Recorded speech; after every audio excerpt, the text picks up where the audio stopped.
Доброго времени суток, друзья! Я рада приветствовать всех гостей и подписчиков на моем канале Дивный творческий мир. И сегодня я хочу сделать новый вариант цветочков из распущенных атласных лент. Сделаем красивые фиолетовые веточки, чем-то похожие на лаванду. А также покажу новый способ, как можно легко и быстро распустить атласную ленту, так как у многих это вызывало трудности. Давайте приступать. Итак, для работы понадобится, конечно же, атласная лента. Ну и, конечно же, основа для цветка — это либо проволока, как я делала в одном из прошлых мастер-классов, либо длинные деревянные шпажки, либо вот такая основа для цветов, которую я покупаю в фикс-прайсе, и она уже выкрашена в зеленый цвет, что очень удобно. А теперь попробуем распустить ленту, что вызывает самые большие трудности. Самая большая проблема — это найти вот эту ниточку сбоку. Мы начинаем пытаться распустить ленту. Смотрим, где собираются все крайние нитки, куда они упираются и не идут дальше. С той стороны и будет наша волшебная ниточка. Пытаемся ее найти. Да, найти сложно, но вот когда вы начнете снимать частички ниток, вот первые, пытаясь снять несколько горизонтальных ниток, сбоку вы увидите едва-едва торчащую маленькую ниточку. Если с первого раза у меня это сделать не получается, так как бывает одна за другую цепляются, потому что эта нитка волшебная, она идет как петелька, я делаю новый срез, потому что если сразу не получилось, вы ее уже не найдете. Мы снова делаем новый срез, и на новом срезе как раз ее всегда легко найти. Вы снимаете пару ниточек, освобождаете боковую часть чуть-чуть, и вот нитка нашлась. Она сбоку будет как бы слегка торчать в сторону, буквально на миллиметр. Это хорошо сделать, если у вас очки с хорошим увеличением зрения, особенно очки лупа для творчества очень удобны. Либо второй вариант — с помощью иголочки пытаться поддевать эту ниточку сбоку.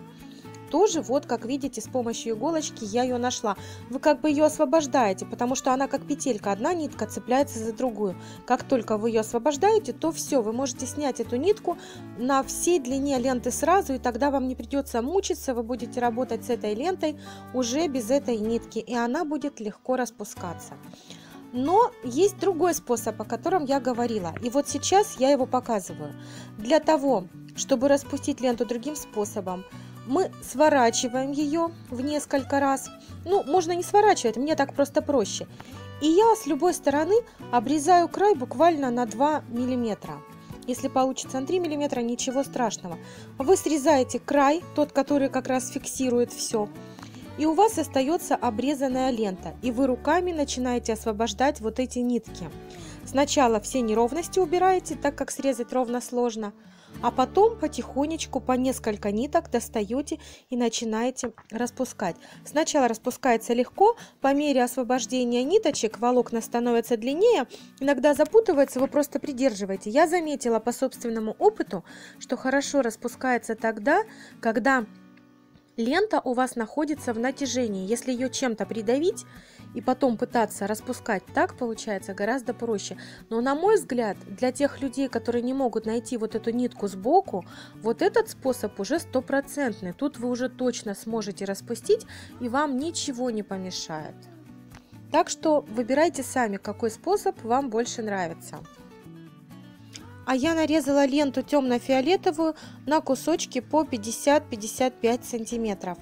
И светло-сиреневую ленту на кусочки по 18-19 сантиметров. Я хотела несколько веточек сделать комбинированные. Верхушка светлая, а дальше идет темная веточка. Кстати, один главный момент. Распускаем ленту не до самого конца, а оставляем нетронутыми примерно 5 миллиметров, чтобы мы могли спокойно наматывать потом на основу. В прошлых мастер-классах я приклеивала на ленту двусторонний скотч и уже наматывала на основу, на палочку или на проволоку. А сейчас я решила обойтись без этого. Я просто капаю капельку термоклея сначала на верхушку ножки и начинаю закручивать ленту. И постепенно с промежутками добавляю по капельке клея, фиксируя ленту. И, конечно же, в конце хорошенько также фиксируем. И получаются вот такие красивые, пушистые, но не с длинным ворсом веточки. На мой взгляд, они очень напоминают веточки лаванды. Кстати, идею, как сделать вот такие веточки, я увидела на одном зарубежном сайте. Мне они так понравились, но только на этом сайте они были без листиков. Я уже решила добавить листики. Кстати, если вы решите распускать ленту с помощью боковой нитки, то тогда придется делать, как в прошлом мастер-классе, нарезать на кусочки и приклеивать на двусторонний скотч, иначе не получится. Этот способ делается по-другому. Одну веточку я сделала светло-сиреневой, и вот я уже заканчиваю. Я сделала 9 веток, и вот такие они у меня получились. Некоторые двухцветные, одна светло-сиреневая, а остальные фиолетовые.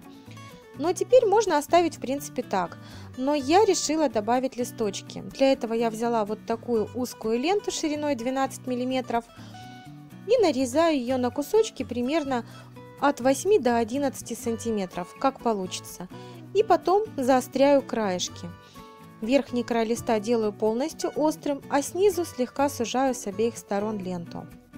А теперь, чтобы края не распускались, опаливаю зажигалкой.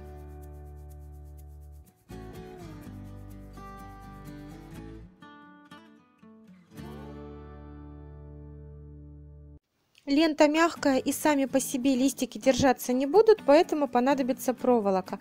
Я купила вот такую садовую проволоку зеленого цвета, как всегда выручает в фикс прайсе.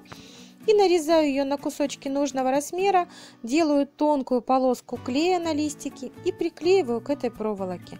И так уже листик можно гнуть в любую сторону, придать ему любую форму. А теперь приклеиваем по 2 листика на каждую веточку с помощью термоклея. И на этом работа готова.